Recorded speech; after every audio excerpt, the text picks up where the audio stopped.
Next to me there is Johnny McGonigal, and you are listening to the Blue White Breakdown. And we're live here on a Thursday afternoon. Hope you're spending your lunch break with us, or you're just sitting at home and you're enjoying a little Penn State talk here on this Thursday afternoon. A massive one coming in Happy Valley this week. Trying to say this as deadpan as I possibly can, Johnny. The Villanova Wildcats are coming to Beaver Stadium, and yeah, I don't even know, Johnny. Is there a betting line out yet? It might have come out today. What is it? Clue me in on It's this. it's really high. Yeah. So basically, with these games against FCS opponents, they will typically wait until Thursday or Friday, the week of, um, to release a line so that basically people can't drive it up, or that it Yeah, doesn't get too insane. I saw that it was pushing 50.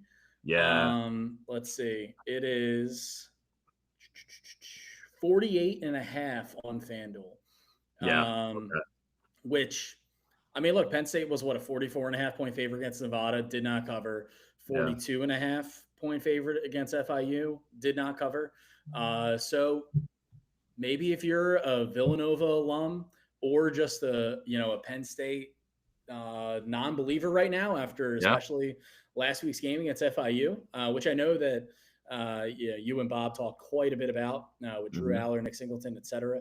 On Monday. But I mean, hey, maybe take Villanova with the points. We saw them 4 years ago. What was it, 28-3? 38-17. 38-17. I knew that the difference. I was Yeah, thinking yeah, of yeah, the I was yeah. thinking of the differential. They did not cover the 28 point spread. That's what I was thinking, 28. Right. Yeah, absolutely. I just got to say on this live show, we've already got frequent listener David Demkoski in here with comments and questions. So love to see that. We got a couple things we want to get to first. But we will get to you, David. Appreciate you always being here. Yeah. So What Johnny. one thing before we get going, Max, Yeah. just to thank everyone that chimes in and watches us live and drops in comments and questions. I saw that my video upload, like, on our YouTube for our podcast last week, my Yeah. quality was not great. That's on me, hand up.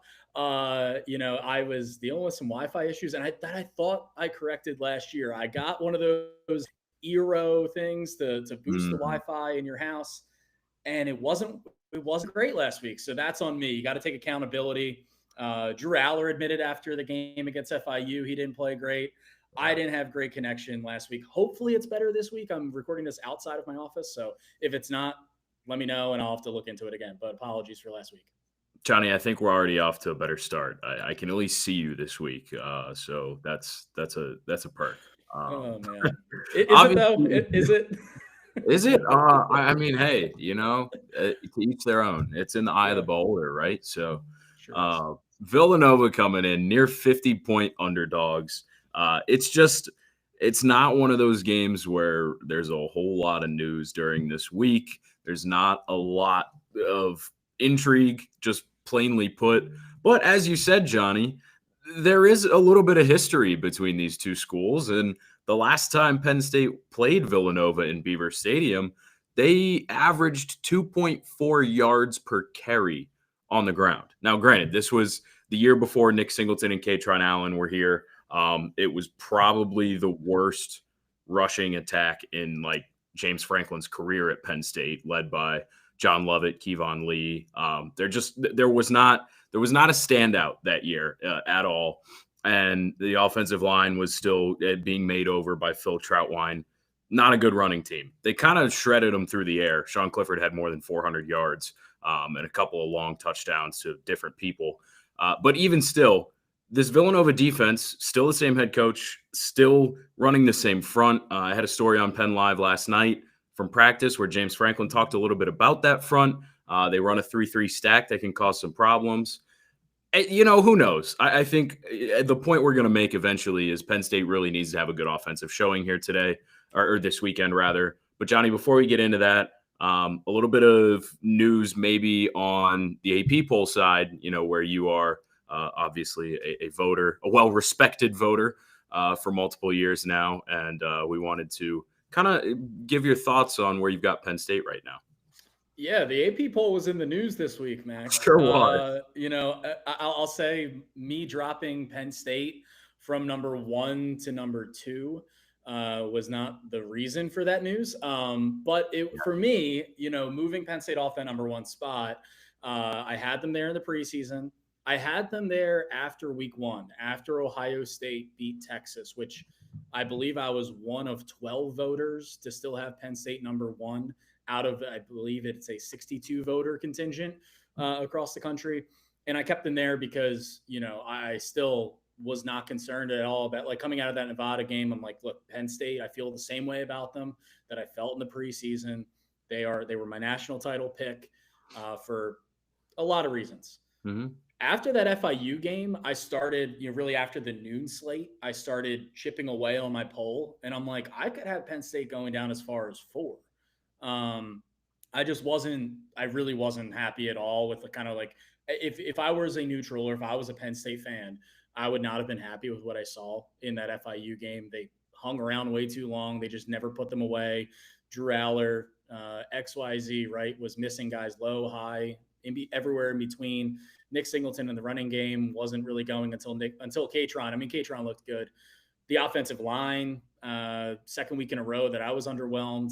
And so it was enough for me to move Penn State from number one to number two. The reason why I didn't drop them any lower is I was assuming after that noon slate that, hey, LSU, they're going to go out and, blow out Louisiana Tech. We saw them beat Clemson last week. Georgia is going to go out and blow out, Austin Peay. Neither of those two things happened. Yeah. LSU and Georgia kind of did the same thing that Penn State did, sleepwalking through their week 2 game. So Penn State dropping to number 2 for me. But yeah, so that's where I kind of had some movement. I also did have Oregon going up pretty far. I don't know how you couldn't after what happened this weekend. I mean, look, Oklahoma State is bad. Like this iteration of Oklahoma State under Mike Gundy, that guy is going to be fired if he isn't already like quietly fired by now. Yeah. But 69-3 is 69-3 against a Big 12 opponent. Yeah. That's after they whooped up on Montana State. Congrats on that.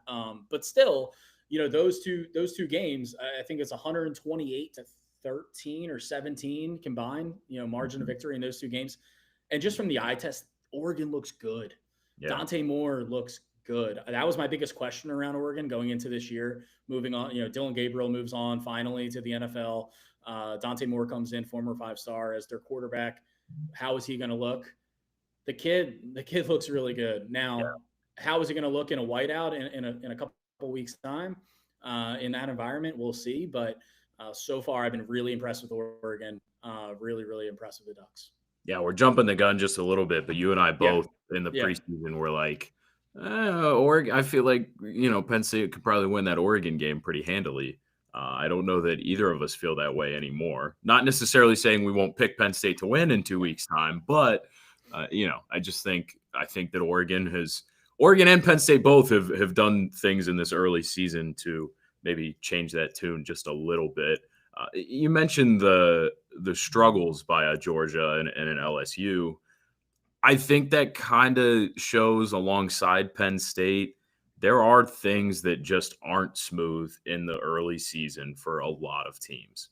I guarantee you, if Texas and Ohio State played again in the college football playoff, that game is not going to be 14-7. Arch Manning is not going to look that horrible. Julian Sayin is going to throw the ball a lot better too. It's just kind of how week 1, week 2 go. But even still, there are things, especially on Penn State's side, that were not as clean against Nevada and FIU as you would like them to be. That's, I will absolve the offensive line a little bit because I thoroughly think, wholeheartedly believe that not playing against another team until you step onto the field in week 1 causes issues for an offensive line. James Franklin said the same thing. Talked to Anthony Donko. He kind of said the same thing, while obviously saying we do need to be better. But, Franklin said that they were much, much, much more physical in week 2, still have room to grow. Some assignments need to be cleaned up. But I think that there's an aspect of this that on the offensive front, you need some time to kind of get into it. In the NFL, you get, training camp, inter-squad scrimmage or inter-squad scrimmages, and that's that helps a lot in the NFL, and you get preseason games. You don't get that in college. So I think that's a piece of this. But the ones that are concerning, and as you said, Bob and I discussed it in depth on Monday, but Drew Aller can't miss throws like that because he is a senior quarterback with all the talent in the world.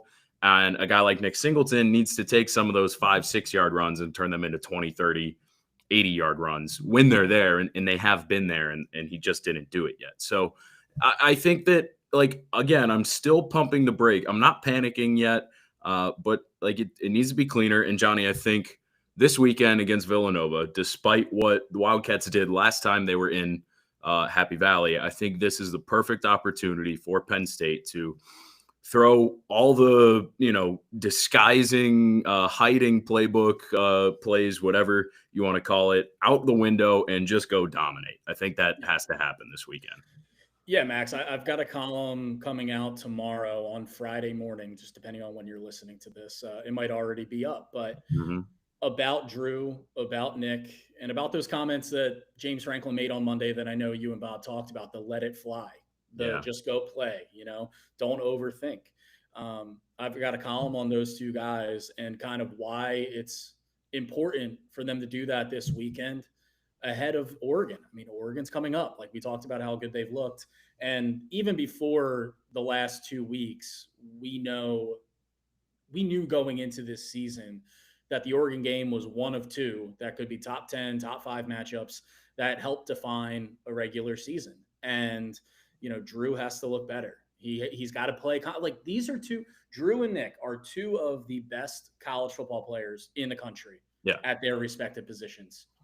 And they just haven't looked like it yet. And we talk about the rust and we talk about early season, like not getting to, not overreacting, basically. And this is something that I noted, I think in the second line of the column, it's already written, it's going to go up. I'm not overreacting. Like this isn't to say like Penn State, who entered the season as a national title favorite and contender. It's not to say that they're not anymore, because we've seen them struggle a little bit against FIU. Right. So we're not overreacting, but at the same time, this Villanova game entering the year, I didn't think I was going to be interested in whatsoever. Right. And now, like both of these two players, two of the best players on the team, two of the reasons why they were a national title contender and favorite going into the year, have to like kind of prove something, which feels really weird because, even if they go out and dominate against Villanova, they're still going to be it was Villanova, we'll see against Oregon. So like, you don't want to put too much stock in this weekend, but at the same time, they've given us a reason to kind of watch them and see how they play, see how they progress. Because I think both of us thought Nevada, FIU, these are going to be games where these guys aren't even going to be in the game in the third, fourth quarter. We're going to see Grunkemeyer. We're going to see Smollett. We're going to see Corey Smith and Quentin Martin, Cam Wallace, all these guys. And that just hasn't been the case so far. Yeah, absolutely. I do think that the fans who are able to look at a season holistically will say, yes, it's Villanova, but I think that everybody, like Beaver Stadium, will have a collective sigh of relief if on the first drive of the game, Nick Singleton breaks free for a 60-yard touchdown. Like, I just think that people want to see it. I want to see it because like, I know it's in there, but it's just, with the new coaching and with just all the overthinking that James Franklin talked about, you just want to see it. You just want to see it happen. And once it happens, then you can say, all right, we're in the 2025 season. We're here. Let's go. So Black Cat in the comments says, Penn State offense has to show up. No more practicing. It's showtime. Need to put up or shut up. That's basically what we've been saying. We wholeheartedly agree. Week 3, I think it's time to really send it. As a reminder, we are live here on the Blue White Breakdown. If you have questions, go ahead and leave them for us. Also, we are about to get into our actual predictions for the game. So if you got your own predictions, go ahead and drop them. Want to reiterate in week 1, we had a frequent listener, Chris Campbell, who said he thought Penn State was going to score a touchdown on all 3 phases, on offense, defense, and special teams. He came damn close to being right. And so, we'll give you a special shout out if you say something crazy and end up getting it right. But Johnny, as always, every week, I'll start with the two who are not here with us. I'll start with Bob Flounders and Joe Hermit and shout out what they put in our predictions that you can go read in full on PennLive.com. And then we'll get into our things. So let's start with Bob. For his players on the spot or player on the spot, he says Drew Aller. Penn State does not need its veteran quarterback to have an exceptional game, but they're looking for a much cleaner performance. Then he says, don't be surprised if veteran wideout Traver Pena has his finest day as a Lion. Brief stay, obviously. This will only be his third game, but thinks he will find the end zone at least once and lead Penn State in receptions and yards. His prediction, Penn State 41, Villanova 3. Johnny, any thoughts? No, it's pretty much about what I expected, and we'll get to our predictions in a second. But I know Bob went with Drew as the player on the spot.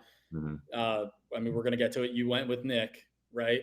So I kind of figured that those two would be covered, and so I went with someone with a different group that we actually have already discussed. But we'll get to that in a second. Yeah, I agree with everything Bob said. I can see it all happening.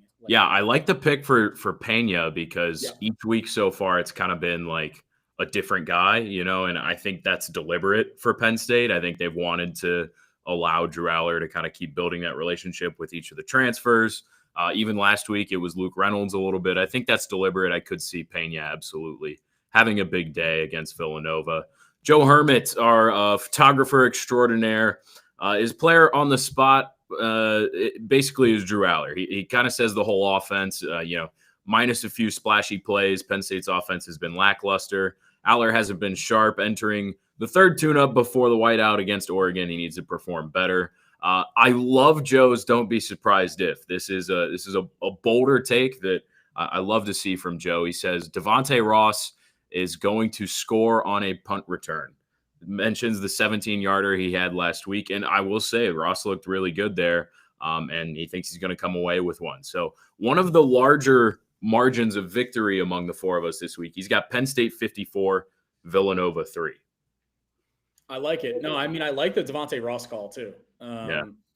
We know that's in there, even from his time at Troy. We saw it in that game against Iowa that Devontae and the coaching staff and a lot of the players pointed to over the offseason when discussing him as a transfer and what he could bring to this team. So we know that it's in there. And I mean, look, I could see Devontae Ross running away from a bunch of Villanova players. Let's just put it that way. Oh yeah, absolutely. I think back to Daquan Hardy's 2 punt return touchdown performance against UMass. And I'm not going to lie, I thought about that UMass game kind of a lot when I was projecting this weekend. I think it's a great call, and I'm closer to Joe than you and Bob were on the score prediction. So, Johnny, go ahead and give us yours. Yeah, so my players on the spot, like I said, I kind of figured Drew and Nick would be thoroughly covered, which they were, and for all the reasons we've discussed. I went with the Penn State offensive line, which to me just has kind of failed to live up to the sky high expectations for this group. And again, it's all relative, and we don't want to overreact and all of those qualifiers and caveats. But this is a group that over the summer had a poster and probably still has a poster of the Joe Moore Award hanging in its position group room. Like this group expects itself to be the best in college football. And that's certainly possible. Still, they've got the talent and the depth. And like you mentioned, like it can be a little difficult for an offensive line to come out, hit the ground running week 1, week 2. But I've frankly been kind of a little disappointed in that group so far. And so I'm looking forward to looking to see if they are truly just dominant against an inferior opponent. My don't be surprised if along the Nick Singleton lines is if he breaks off not one, but at least a couple 30-yard runs. He's been thinking too much. He needs to let it rip. We've covered it. I think he's going to have the opportunity to do that against Villanova. And then my prediction, I have Penn State winning 48-7. I don't think it's going to take that long, for this offense to get rolling after kind of sleepwalking through the first half, being up only 10-0 at the break. Long touchdown run for Singleton. And then I also do predict that Traver Pena will have his first touchdown as a Nittany Lion this weekend. Yeah, I love it. With the offensive line, I think James Franco made a good point. Like the Villanova defense, just because of its scheme, not because of its talent, can cause some issues. But I think it's not exactly the same as Drew and Nick, but they just need to go out and maul some people on Saturday. Like you have the size advantage. Just go do it. Like just get it over with. Get it over with. That's kind of how I feel about this non-conference slate for Penn State to begin with. So Yeah. let's just keep the theme going. I'll dive into my picks. My player on the spot was Nick Singleton, and my point was, look, it's not all been bad. It's 4.5 yards per carry and 3 touchdowns so far to start the season. Like, he's been productive. It's just his long run is only 16 yards. And as we're sitting there live last week, there were 2 or 3 runs at least that he got to the edge and just kind of gave it up. I mean, he missed a hole or didn't keep stretching it when he probably could have turned it into a 20-yard run. It's just got to be a little bit better. And I think it will be this weekend. Don't be surprised if I'm going with the Penn State defense. I'm the first one to do something like that.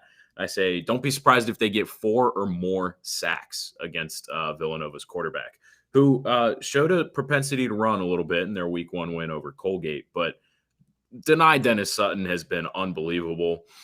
Teams are going to double, triple, maybe even quadruple team him if they can somehow.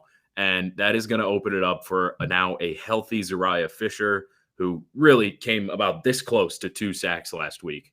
On his very first drive, he had Jenkins from FIU like in his grasp, and I think Deny like kind of inadvertently tackled him and allowed Jenkins to get away. But Fisher came really close to 2 sacks. Chaz Coleman got his first one. I think between the 3 of them, honestly, between the 3 of them alone, they might have 4 sacks. But you can't forget about Zane Durant.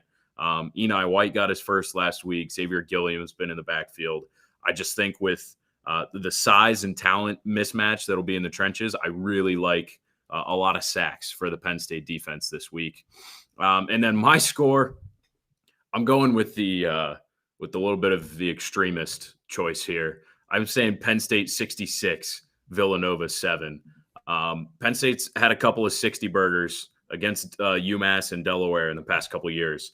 I think if there was ever a time to do it, it's right now. James Franklin should, and probably does. I mean, he keeps a pulse on the feeling of his team and everything going on around it, everything that's being said.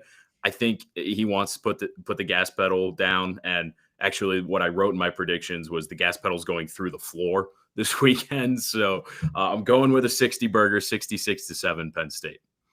I could see that, Max. And honestly, I could see them doing that without really having to show Oregon anything.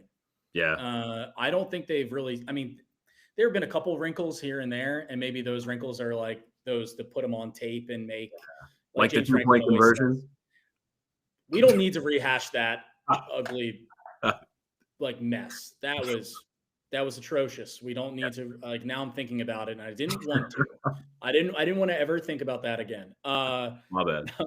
But no, I'm kidding. No, but I don't think they really need to even do a whole lot different than what they tried to do last week against FIU. And if Drew just hits some of those throws, Yeah. and if Nick, instead of there was that one sequence that it was an outside run, Mm-hmm. and he kind of ran just right up the back of his blockers when on his left was an opening along the sideline, on the right was a wide open cutout or cutback, and he just was like, I don't know which one to do here. I'm just going to stay straight. And I think he's going to take advantage of 1 or 2 of those opportunities on Saturday. And so, I mean, look, if they just run the same stuff, Yeah. For the most part that they did last week against FIU and just execute, I could totally see them putting up 60.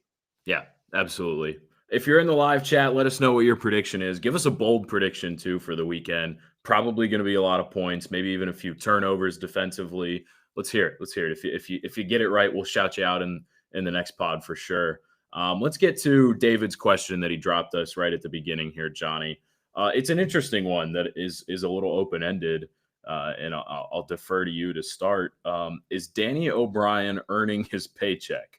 What metrics should we use to evaluate how well he is coaching the QBs, or is it simply subjective? Oh man, yeah, that's a heavy question, David, for a Thursday afternoon. I like it though. I like it. Yeah, I don't think we know the answer to that yet. Yeah, I think we'll know how Drew plays against Oregon.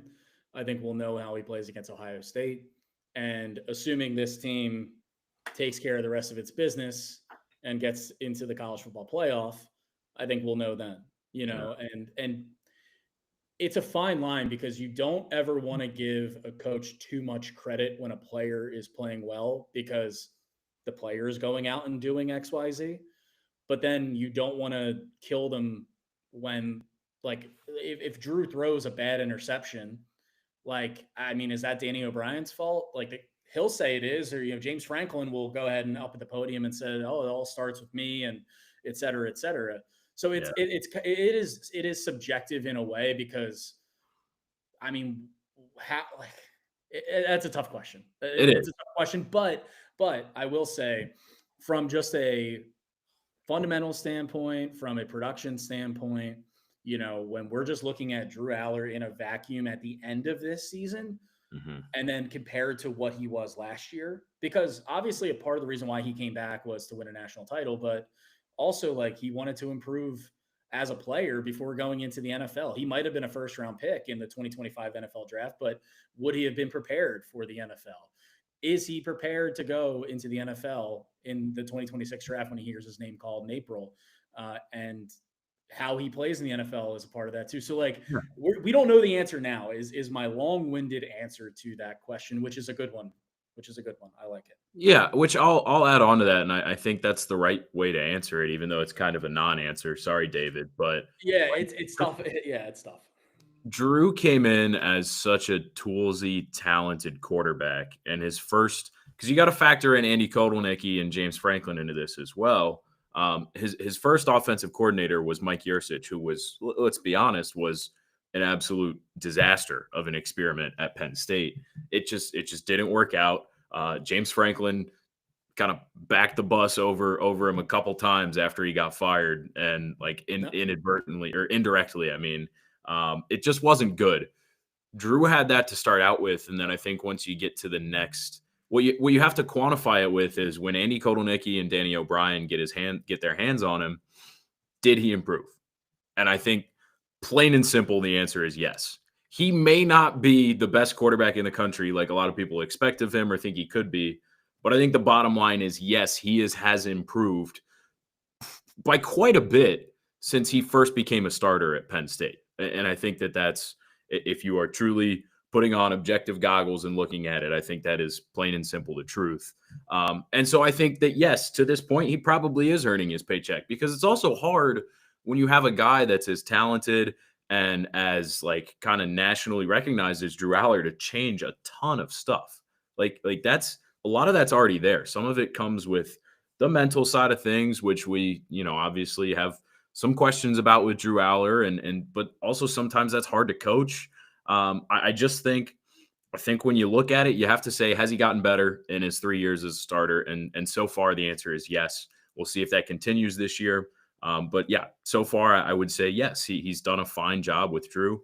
And the one other thing I want to say about it is you could quantify that based on whether he still is the quarterback's coach in a year or if other teams are coming to get him. James Franklin and his assistants have been exceedingly loyal to each other for a long time, and James and Danny also go way back to Maryland, so that relationship is strong. And as long as that's the case, I think I think Danny will probably be around because I know James Franklin really, really likes Danny, likes the job that he's done so far. So yeah, I think Penn State's happy with Danny O'Brien. Let me just put it that way. yeah, I would agree. And just from experience and speaking to him, throughout the media availabilities that we've had, and this isn't just like the Zoom ones, but like over the summer being Mhm. there in Yeah, his quarterback room and just chopping it up. Like he clearly is a very bright guy. yeah. He's younger in terms of like relatively speaking on the coaching scale, but he is a guy with a very bright future. If you were to ask James Franklin, he would tell you that. If you asked Andy Kotelnicki, he would tell you that. If you ask really anyone in the building, I think they would tell you that. And so, yeah, there's a lot of faith in Danny O'Brien, and I think justifiably so because the point that you made, Max, is has Drew improved since he was the starter first under Mike Yurcich? Mhm. Yes, I would agree with that wholeheartedly as well. I think we saw him make strides last year, and again, not like let's like it's tough for me to sit here and say like, oh, I wrote a column about how Drew and Nick have to be better, and for it Right, to not come off as overreacting. And I'm not trying to. right. We cannot overreact to two games Yeah. before. they've played Oregon or going on the road to Iowa. I mean, look at some of the performances Drew had last year, the good and the bad. But I think the good, the touchdown throw against Oregon, the performance out of USC, like there's enough there to show that he has improved under Danny O'Brien. Yeah, the good outweighed the bad for Yeah. sure last year. David, with a rebuttal of sorts, we give Barnes and Troutwine a lot of credit in the trenches. I think yes, I think that's a little bit of a different evaluation though, because technique is just so different, and a lot of that too has to do with recruiting. You know, they are turning guys over every year. Like, look at a Chaz Coleman. There's not a freshman quarterback coming in and supplanting Drew Aller, and we're being like, oh my god, look at this guy that Danny O'Brien has developed. Like last year, Cooper Cousins. They target him early in his recruitment. He comes in, he's a beast right away, and he's contributing as a freshman. You don't get those things at the quarterback position. So it's harder to just outwardly be like, yeah, Danny O'Brien's done a great job. You don't tangibly see some of the coaching in the quarterback room like you do on the defensive line or the offensive line. And you also have to think, not so much in Deion Barnes' regard, because Penn State defensive linemen have been pretty good, like for all of James Franklin's tenure. But Phil Troutwine turned that room around. I mean, we just talked about how 2021 was a disaster up front, and they just couldn't run the ball. It's just not the case anymore. We're sitting here complaining about an offensive line that averaged over 6 yards a carry last week, and talking about a group that has 7 guys they think can start in the Big Ten. And I promise you, that's not just lip service, because James Franklin has been a Big Ten coach for 12 years. Like, it's just he's not going to say we have 7 starters if they don't have 7 starters, in their opinion. So while I think it's a fair point, yes, we do talk a lot more about those 2 position coaches. It's almost apples to oranges, in my opinion. Yeah, and just to co-sign everything you said there, but also just to reiterate how difficult it was on the offensive line when Phil Troutwine first got there. I mean, I go back to when James Franklin first got here, and with the NCAA sanctions, the Yeah. scholarship reductions, like we know what that offensive line looked like, and it wasn't pretty early in his tenure. And for Troutwine, when he came in, when he did until now, like you said, we're nitpicking this offensive line because we think it is so good, Yeah. and the job that he's done from a recruiting and development standpoint. We've seen that also over the course of time.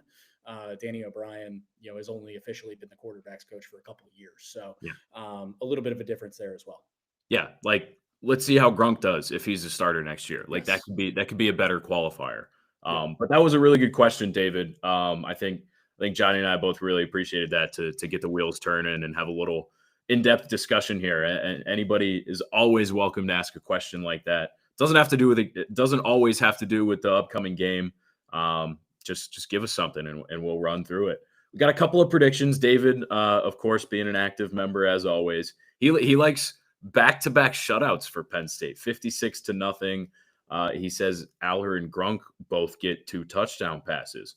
I don't hate that. Grunk looked really good, and if the final score is 56-0, I think we'll see Grunk for the entire fourth quarter, and then maybe the third quarter as well. So very interesting. Joe Picard, or Pickard, I want to make sure I say that right.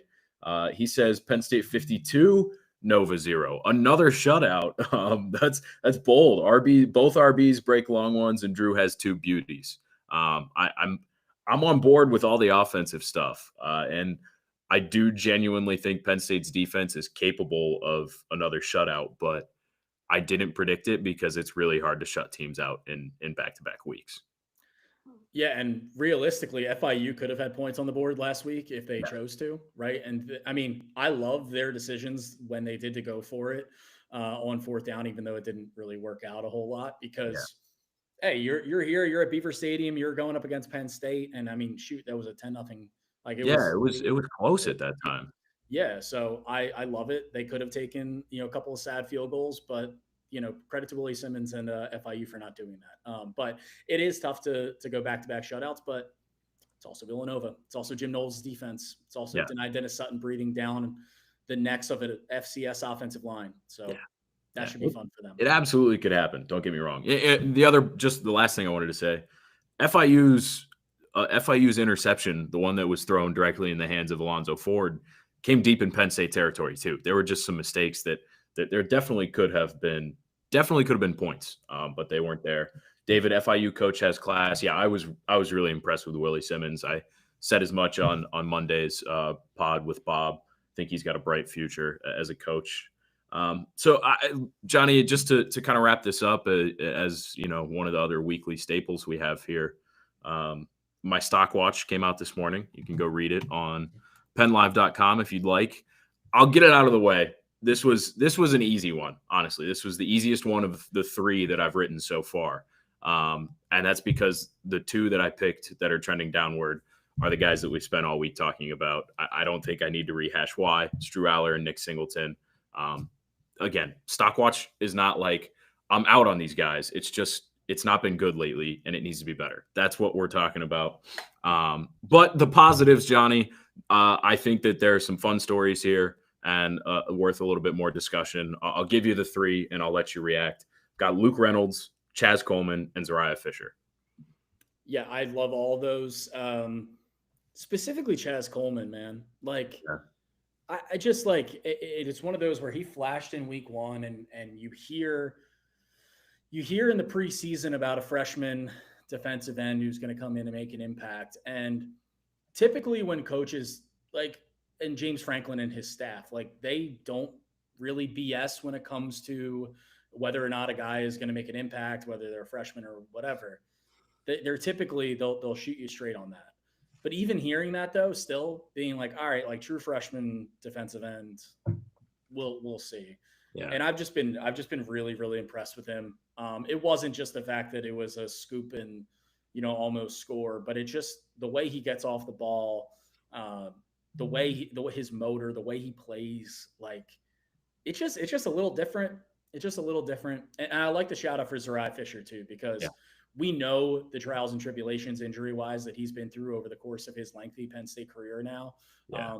And like you said last week, to come so close to a couple sacks, that's coming. Like the production will come for him, especially if he's going to line up opposite Deny all season long. Just really hope for his sake that he stays healthy throughout the course of what promises to be a long season. Yeah, Zariah Fisher is a much better player than a lot of people realize just because of what he's been through. And the point that I kind of articulated in the story, but like, and I've said this a few times, Chaz Coleman and Jalen Harvey have done really good things to start the year. And eventually they will be good run defenders. But right now they are nowhere near the level of run defender on the edge that Zariah Fisher is. Fisher has better size, better strength, can set an edge in a better way. And he's seen more football where he knows how to defend a read option, where he knows how to defend a crack block, whatever it may be.